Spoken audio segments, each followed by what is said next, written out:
Mon nom est Thomas Gervais, je suis membre du cercle scientifique de la Fondation David Suzuki. Je travaille à l'École polytechnique où j'enseigne et aussi à mes heures comme vulgarisateur scientifique. Et on est justement dans les studios du groupe Pixcom qui produit le code Chastenay.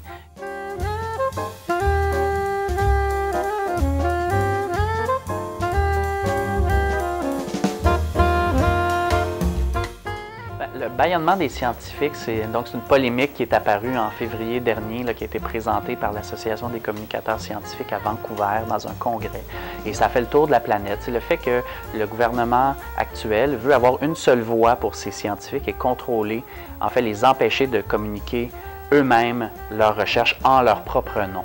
Et ça, pour la population, ça a un effet assez, je dirais, assez néfaste parce que ça empêche les scientifiques de vulgariser leurs travaux. Ça ne les empêche pas de faire de la recherche et de publier dans des grandes revues, ce qui a été fait, par exemple, pour le cas de l'hécatombe des saumons rouges dans le Pacifique. Ça a été publié dans une grande revue scientifique. Mais après ça, on empêche la chercheuse de commenter ses travaux qui sont dans un langage complexe pour le simplifier pour le grand public en son nom. Et ça, ça brise le lien établi entre un chercheur qui est payé par de l'argent public et la population.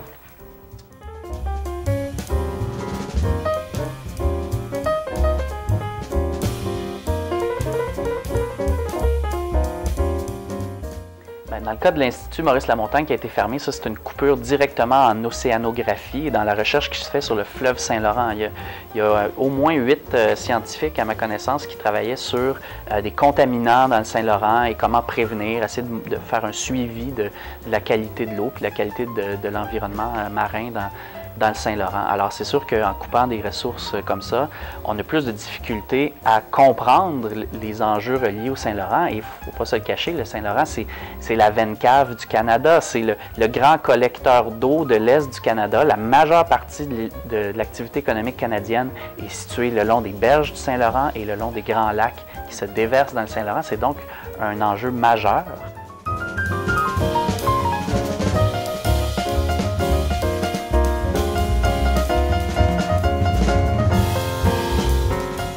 Si on regarde par rapport au thème du Saint-Laurent, il y a quelques recherches que le Code a faites. Alors, très prochainement, il va y avoir un rapport sur la toxicologie des nanoparticules dans les poissons du Saint-Laurent qui va paraître au début 2013. Mais aussi, récemment, j'ai eu un coup de cœur, en fait, pour un petit projet de recherche à l'Université Laval. C'est un chercheur qui s'appelle Grant Vandenberg, qui est en aquaculture. Dans le fond, lui, il a inventé une nouvelle recette de moulé pour poissons qui permet aux poissons d'être en santé, mais de rejeter moins de phosphate dans l'environnement et donc de minimiser les risques d'eutrophisation des lacs, la prolifération des algues bleues, etc. Et ça, c'est pour les aquaculteurs qui font de la production intensive de truites, par exemple. C'est très important et tout ça se déverse ultimement dans le Saint-Laurent.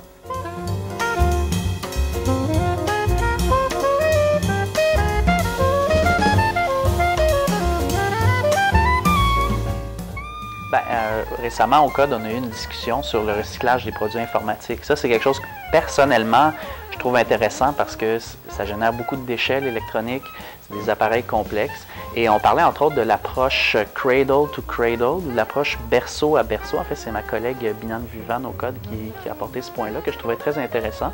Et l'idée de ce projet-là, de certaines compagnies qui embarquent dans l'approche C2C, Cradle to Cradle, c'est en fait de construire des objets qui, à la fin de leur vie, vont être capables d'être transformés, puis on va pouvoir récupérer les pièces pour construire la prochaine génération d'objets. Exemple, vous avez la tablette numérique modèle 1, vous enlevez quelques pièces, vous en ajoutez d'autres, et là, vous avez la tablette numérique modèle 2. Et là, vous remodelez ça encore, modèle 3. Alors, plutôt que de jeter à chaque fois nos tablettes électroniques ou nos téléphones, on fait donc une espèce de mise à jour, mais pas des logiciels, mais bien là, de la microélectronique dedans pour améliorer ça. Puis ça, c'est une façon de penser émergente qui pourrait transformer notre façon de consommer des appareils électroniques et des appareils de haute technologie.